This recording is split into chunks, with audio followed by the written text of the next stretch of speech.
ప్రియులారా, ఈరోజు ఒక చిన్న అంశం మీద నేను మీకు ఈ వాక్యాన్ని లేక ఈ వాక్య పరిచయం చేయాలని నేను ఇష్టపడుతున్నాను. గళితులకు రాసిన పత్రిక 6వ అధ్యాయం, గళితులకు రాసిన పత్రిక 6వ అధ్యాయం 9వ వచనం. విశ్వాస గృహమునకు చేరిన వారందరికీ మేలు చేయడము. 9వ వచనంలో ఏముందంటే, and let us not grow weary of doing good, for in due season we will reap if we do not give up. ఇక్కడ ఒక మాట మీరు గమనించి, ఇంగ్లీష్లో అయితే డు నాట్ గివ్ అప్ అని ఉంది. డోంట్ గివ్ అప్ అనే దానికి అర్థము వదులుకోవద్దు. మేలు చే విషయంలో నువ్వేం చేయాలా? విసుక్కోవద్దు అని ఉంది తెలుగులో, అలయక చేయాలని ఉంది కదా. కానీ ఇంగ్లీష్లోకి వచ్చేటప్పటికి స్పష్టంగా ఉంది, డు నాట్ గివ్ అప్ అంటే మీరు వదులుకోవద్దండి, మంచి కార్యాలు చేసే విషయంలో మీరు వదులుకోవద్దండి. ఇక్కడ దీని యొక్క భాగాన్ని మనం గమనించినట్లయితే, ఒకవేళ ఇక్కడ భక్తుడు చెప్తుంటున్నాడు, ఒకవేళ మీరు కానీ మేలు చేసే విషయంలో విసుక్కోకుండా అలయకుండా మీరు కానీ చేయగలిగితే, తగిన కాలమందు మీరేం చేస్తారు? మంచి పంటను కోతురు. మీరు చేసే మంచి కార్యాలను బట్టి మీకు మంచి ప్రతిఫలం దేవుడిస్తాడు అని దీని అర్థం.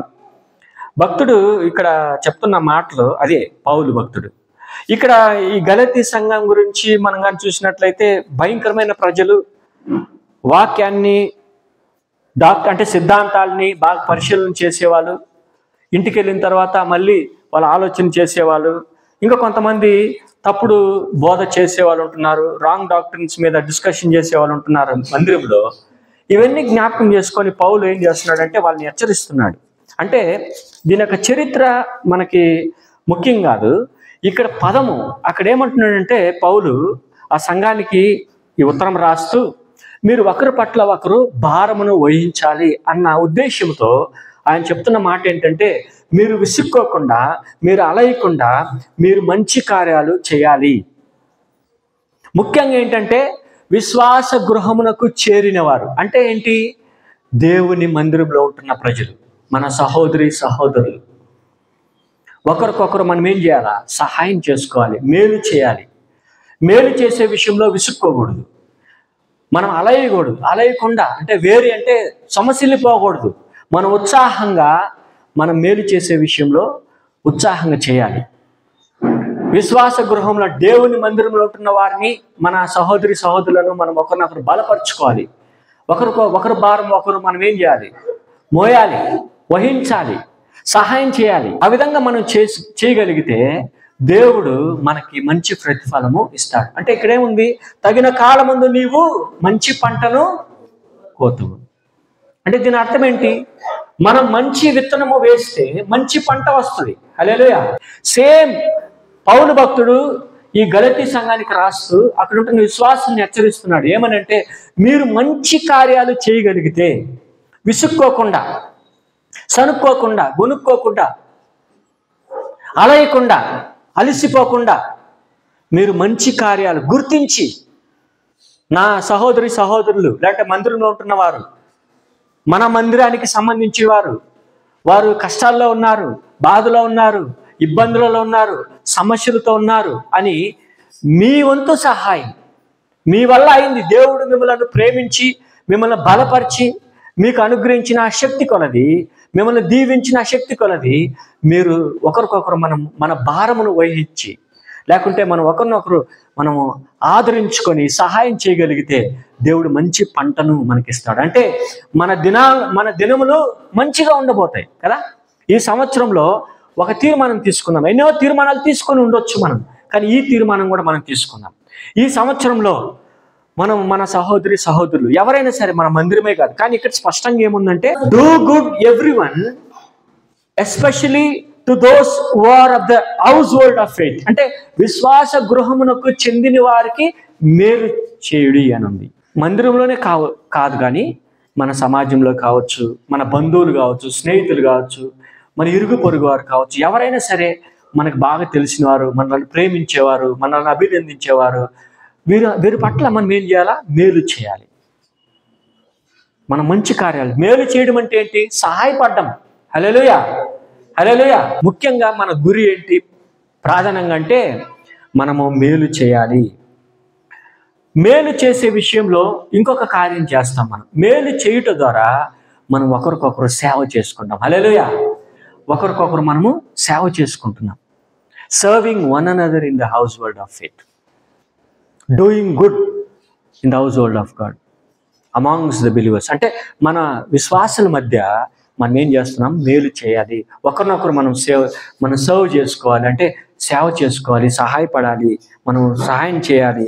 ఈ విధంగా చేయగలిగితే దేవుడు అద్భుత కార్యాలు చేస్తాడు. పౌలు యొక్క ముఖ్య ఉద్దేశం ఏంటంటే, ఇక్కడ ఆయన అయితే చెప్పినాడు, కానీ ఒక అవకాశం తీసుకోండి, మీరు విశ్వాస గృహంలో ఉంటున్న వారికి కూడా మేలు చేయండి. కానీ పౌలు యొక్క ఉద్దేశం ఏంటంటే, మందిరంలో మాత్రమే కాదు, మందిరము బయట ఉంటున్న ప్రజలకి, బయట ఉంటున్న సమాజంలో మీరు మేలు చేయాలి. హల్లెలూయా, హల్లెలూయా.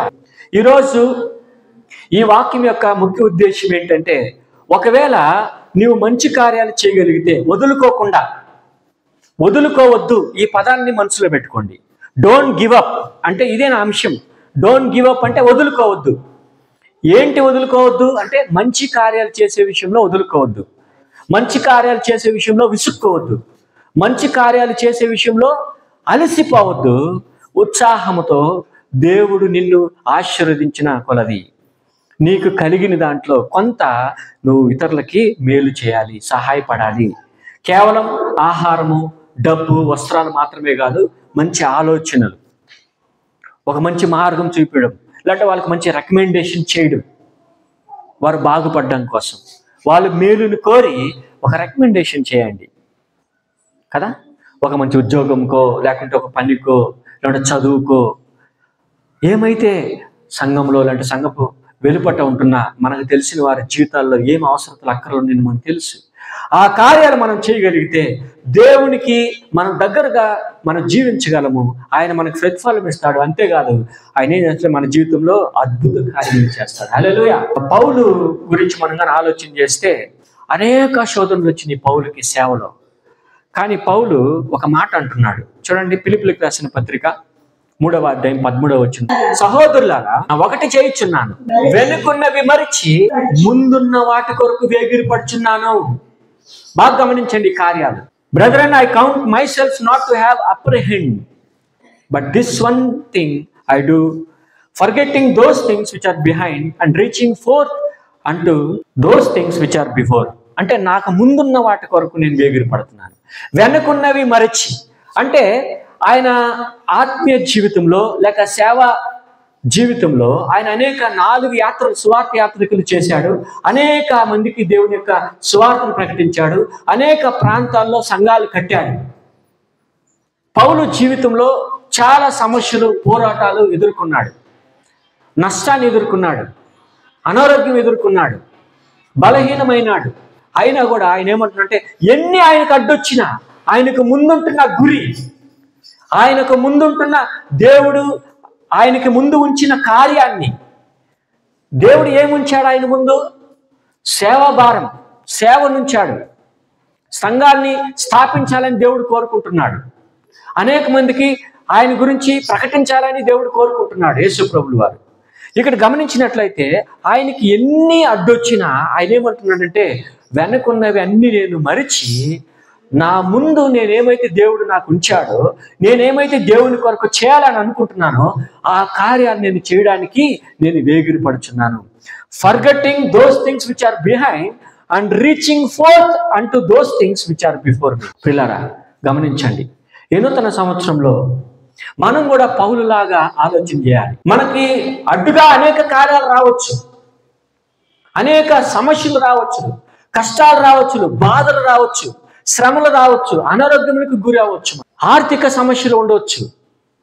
ఎన్ని ఉన్నా కూడా మనం ఏం చేయాలా? వాటన్నిటిని మరిచి దేవుడు ఏమైతే నీకు వాగ్దానం చేశాడో, దేవుడు ఏమైతే ఈ నూతన సంవత్సరంలో, ఈ 2025 సంవత్సరంలో నీ జీవితంలో, నీ కుటుంబ జీవితంలో చేయాలని కోరుకుంటున్నాడో ఆ కార్యాల్ని నువ్వు ముందు పెట్టుకో. దాని మీద నీ గురిని పెట్టు, దాని మీద నువ్వు కేంద్రీకరించు, దాని మీద కాన్సన్ట్రేట్ చేయి, దాని మీద ప్రార్థన చేయి. దేవా, ఈ కార్యాన్ని పెట్టావు నాయన. ఇంకొక మాట చూడండి, 2వ తిమోతి పత్రిక 4వ అధ్యాయం 7వ వచనంలో ఒక మాట, నేను మంచి పోరాటము పోరాడితిని, నా పరుగు కడముట్టించితిని, నా విశ్వాసమును కాపాడుకుంటుని. పౌలు చెప్పిన ప్రతి మాట ఈ నూతన సంవత్సరంలో మన జీవితంలో మనం అన్వయించుకోవాలి ప్రియులారా. ఇక్కడ ఆయన ఏమంటున్నాడంటే, నేను మంచి పోరాటం పోరాడినాను. ఆయన అంత కాన్ఫిడెంట్ గా చెప్పడానికి కారణం ఏంటంటే ఆయన విశ్వాసం. చూడండి, ఆయన ఏమంటున్నాడంటే, నేను మంచి పోరాటం పోరాడినాను అంటే సేవలో నాకు దేవుడిచ్చిన కార్యాన్ని నేను కడముట్టించాను, నేను అచీవ్ చేస్తాను అంటే ప్రయత్నం నేను చేస్తున్నాను, దాన్ని కూడా నేను కంప్లీట్ చేస్తాను అంటే పరిపూర్ణంగా నేను ఆ కార్యాన్ని చేయగలుగుతున్నాను, నేను చేస్తున్నాను. ఆ తర్వాత ఆయన ఏమంటుంటే, నా విశ్వాసమును నేను కాపాడుకుంటుని. 3 విషయాలు గమనించాలి. మనకు ఒక పోరాటం ఉంది మన ముందు. ఈ నూతన సంవత్సరంలో అనేక పోరాటాలు ఉండొచ్చు, లేక ఒక ప్రత్యేకమైన పోరాటం నీకు ఎదురవచ్చు. ఈ పోరాటం ముందు నువ్వేం చెప్పగలగాలంటే, పౌరులాగా కాన్ఫిడెంట్గా అంటే ధైర్యంగా నువ్వేం చెప్పగలగాలంటే, నేను మంచి పోరాటం పోరాడడానికి నా విశ్వాసాన్ని నేను కాపాడుకోవాలి. అప్పుడే దేవుడు నాకు ఇచ్చిన కార్యాన్ని నేను సఫలం చేయగలను, లేకపోతే నెరవేర్చగలను అన్న విశ్వాసంతో, దృఢ నమ్మకంతో, దృఢ విశ్వాసంతో, పట్టుదలతో. ఇంకొక మాట, ఈ డోంట్ గివ్ అప్ అని ఉంది కదా, ఇది వదులుకోవద్దనే కంటే కూడా పట్టుదల కలిగి ఉండాలి. హల్లెలూయా, పట్టుదల కలిగి ఉండాలి. ప్రియులారా, పౌలు 4 విషయాలు చెప్తుంటున్నాడు. 2వ కొరింథీ పత్రిక 4వ అధ్యాయము 5 నుంచి 18 వచనాలు కానీ మీరు చూడగలిగితే 4 కారణాలు చెప్తున్నాడు. ప్రతి క్రైస్తవుడు మనం పట్టుదలతో వదులుకోకుండా చేయవలసిన కార్యాలు, నిరీక్షణ కలిగి ఉండవలసిన కార్యాలు, 4 కార్యాలు ఆయన చెప్తుంటున్నాడు. 6వ వచనంలో మనం కానీ గమనించినట్లయితే ఆయన చెప్తున్న మాట, మీరు పట్టుదల, మీ విశ్వాసం ముందు మీరు పట్టుదల కలిగి ఉండాలి. నేను వాక్యం చదవడం లేదు, అందులో ఉంటున్న సారాంశం నేను చెప్తున్నాను మీకు. మీరు విశ్వాసంలో పట్టుదల కలిగి ఉన్నట్లయితే దేవుని యొక్క మహిమను మీరు ప్రదర్శించగలరు. Hallelujah. You can display God's glory if you persevere in faith. మీరు విశ్వాసంలో పట్టుదల కలిగి ఉంటే దేవుని యొక్క దేవుని మహిమ కార్యాలు అనేక ముందు మీరు ప్రదర్శించగలరు, అనేక ముందు మీరు ప్రచురపరచగలరు, అనేక మందికి చెప్పగలరు. అనేక మంది చీకట్లో ఉన్నారు, కష్టాల్లో ఉన్నారు, బాధలో ఉన్నారు, ఇరుకులో ఉన్నారు, ఇబ్బందుల్లో ఉన్నారు, వేదనతో ఉన్నారు, సమస్యలు గుండా ఉంటున్నారు, పయనిస్తున్నారు.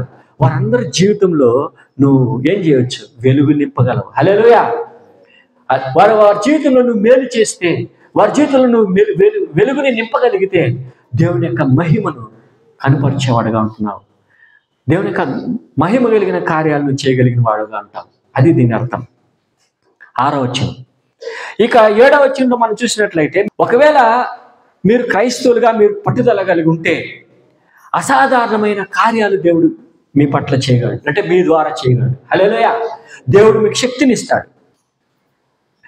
దేవుని బిడ్డలుగా మీరు పట్టుదల కలిగి ఉంటే అసాధారణమైన కార్యాలు, you can do extra ordinary things for God కదా. మనం ఆ విధంగా దేవుని చేత నింపబడతాం, దేవుని చేత బలపరచబడతాం. హల్లెలూయా, హల్లెలూయా.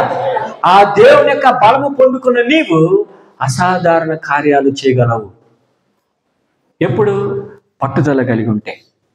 15వ వచనంలో ఏముందంటే, అదే అధ్యాయంలో మనము దేవుని బిడ్డలుగా మనం కానీ పట్టుదల కలిగి ఉంటే దేవుని కార్యాలని ఎడతెగక నువ్వు చేయడానికి ప్రోత్సహిస్తావు. హల్లెలూయా. ప్రతి ఒక్క విశ్వాసిని నువ్వు ప్రోత్సహించగలుగుతావు. ప్రతి ఒక్క నీ తోటి విశ్వాసిని, నీ సహోదరిని నువ్వు బలపరుస్తావు, వాళ్ళు ప్రోత్సహిస్తావు, వారికి మంచి మాటలు చెప్తావు, వారి జీవితంలో మంచి కార్యాలు చేస్తావు. ఇక 16 నుంచి 18 వచనంలో చూసినట్లయితే 4వ కార్యం పౌలు చెప్తున్న మాట ప్రతి క్రైస్తవుడు పాటించవలసింది, లేకుంటే పట్టుదల కలిగి వదలకుండా మనం చేయవలసిన కార్యం ఏంటంటే, క్రీస్తు ప్రభువుకు ఉంటున్న ఆ పునరుత్థానము మనకి ఇచ్చి నిత్యత్వంలో దేవుడు మనకి ఒక మంచి స్థానాన్ని ఏర్పరుస్తాడు. హల్లెలూయా. ఇక్కడ ఏంటంటే, మన విశ్వాసులుగా మనం ఏం చేయొచ్చు? దేవుడు ఏమి ఇస్తున్నాడంటే మనకు హామీ ఇస్తున్నాడు. ఏమని? నిరీక్షణ కలిగిస్తున్నాడు. మీకు పునరుత్థానం ఉంటుంది, మీకు నిత్యత్వం ఉంటుంది. హల్లెలూయా. ఎప్పుడు? మనం పట్టుదల కలిగి మన క్రైస్తవ జీవితాన్ని మనం కొనసాగించినప్పుడు, ఆధ్యాత్మికంగా మనం కొనసాగించినప్పుడు. ఈ కార్యాల మీద మీరు దృష్టి పెట్టాలి ప్రియులారా. 2వ దినవృత్తాంతంలో గ్రంథంలో 15వ అధ్యాయం మీరు కానీ చూసుకున్నట్లయితే 2వ దినవృత్తాంతం గ్రంథం 15వ అధ్యాయం 1 నుంచి 7 వచనాలు కానీ మనం చూసినట్లయితే అక్కడ యూదా రాజైన ఆసాకి అజరియా, ఓదేదు కుమారుడైన అజరియా మీద దేవుని ఆత్మ వచ్చినప్పుడు దేవుడు ఏమంటున్నట్టే, నువ్వు ఆసాకి వెళ్ళి చెప్పు. ఏమని? ఇక్కడ ప్రజలు ఏం చేస్తున్నారు? ప్రజలు ఒకవేళ దేవుని పక్షాన ఉంటే దేవుడు వారి పక్షాన ఉంటాడు. ఒకవేళ వారు దేవుణ్ణి విసర్జించినట్లయితే దేవుడు వారిని విసర్జిస్తాడని పోయి చెప్పు నువ్వు అని దేవుని భక్తుడి ద్వారా, అజరియా ద్వారా ఆసాకి దేవుడు వర్తమానాన్ని పంపించాడు. కొంతకాలం ఇశ్రాయేల్ ప్రాంతంలో ఆ కాలంలో దేవుడు అనేవాడు లేడు, యాజకుడు అనేవాడు లేడు, దేవుని బోధ అనేది లేదు, దేవుని ఆజ్ఞ అనేది లేదు. ఆ విధంగా ఉండింది కొంతకాలం. ఆ సమయంలో దేవుడు వారికి ఇస్తున్న మాట నేను తర్వాత చెప్తాను, అది చదువుతురు కానీ ఈ మాటలు మీరు వినండి. ఆసాకు చెప్తున్నాడు, అజరియా వెళ్ళి ఆసాకు చెప్తున్నాడు, ఒకవేళ మీరు దేవుని పక్షాన ఉంటే దేవుడు మీ పక్షాన ఉంటాడు. ఒకవేళ దేవుణ్ణి మీరు విసర్జించినట్లయితే దేవుడు మిమ్మల్ని విసర్జిస్తాడు. జాగ్రత్త సుమా అని ఆసాకి అజరియా చెప్తుంటున్నాడు. అక్కడ కానీ మీరు గమనించినట్లయితే ఇంకా కొన్ని విషయాలు మనం గమనిస్తే అక్కడ ఎందుకు ఆ కార్యాలు చెప్పబడుతుంది, ఎందుకు ఈ అజరియా ద్వారా ఆసా రాజుకి దేవుడి మాటలు చెప్తున్నాడంటే, ఆ ప్రాంతంలో ఉంటున్న ప్రజలందరూ, ఆ దేశంలో ఉంటున్న ప్రజలందరూ అల్లకోలాలతో ఉంటున్నారు. కల్లోలం జరిగిపోతుంది. అక్కడ భయంకరమైన శ్రమలు, భయంకరమైన విభేదాలు, గొడవలు జరుగుతున్నాయి అక్కడ. అందుకే ఆ కార్యాన్ని బట్టి దేవుడు అక్కడ వాళ్ళని హెచ్చరిస్తుంటున్నాడు. ఇప్పుడు 7వ వచనం చదవండి. మీరు బలహీనులు కాక మీరు ధైర్యము తెచ్చుకోండి, మీ కార్యములు సఫలమగును. హల్లెలూయా, హల్లెలూయా. ఒకవేళ ఈ నూతన సంవత్సరంలో దేవుడు అజరియా ద్వారా ఆసాకి ఇచ్చిన మాట ఈరోజు మీతో బోధిస్తున్నాడేమో, మీకు చెప్తున్నాడేమో. ఈ నూతన సంవత్సరంలో ఇంకా 11 నెలలు ఉన్నాయి, మాసాలు ఉన్నాయి. మనం ఇంకా ఇప్పుడు 12వ తారీఖులోనే ఉన్నాం. ఇంకా అనేక దినాలు ఉన్నాయి. మీరు ఇవన్నీ కూడా మీరు ఏం చేయాలి? నూతన పరుచుకోవాలి. మీ తీర్మానాలు, మీ వాగ్దానాలు, దేవుడు మీకు బోధించిన మాటలు ఇవన్నీ నెమరవేసుకుంటూ నూతన పరుచుకోవాలి ప్రియులారా. ఒకవేళ మీరు దేవుడి పక్షాన ఉంటే దేవుడు మీ పక్షాన ఉంటాడు. ఒకవేళ దేవుడిని మీరు విసర్జిస్తే దేవుడు మిమ్మల్ని విసర్జిస్తాడు. ఇది జ్ఞాపకం చేసుకోవాలి. వారు ఏం చేశారు తెలుసా? ఎందుకు దేవుడు వాళ్ళని కనికరించాడు తెలుసా? ఈ మాట చెప్పినప్పుడు ఆసా ఆ ప్రజలకి చెప్పినప్పుడు ఆ ప్రజలు దేవుని తట్టు తిరిగారు. హల్లెలూయా, హల్లెలూయా.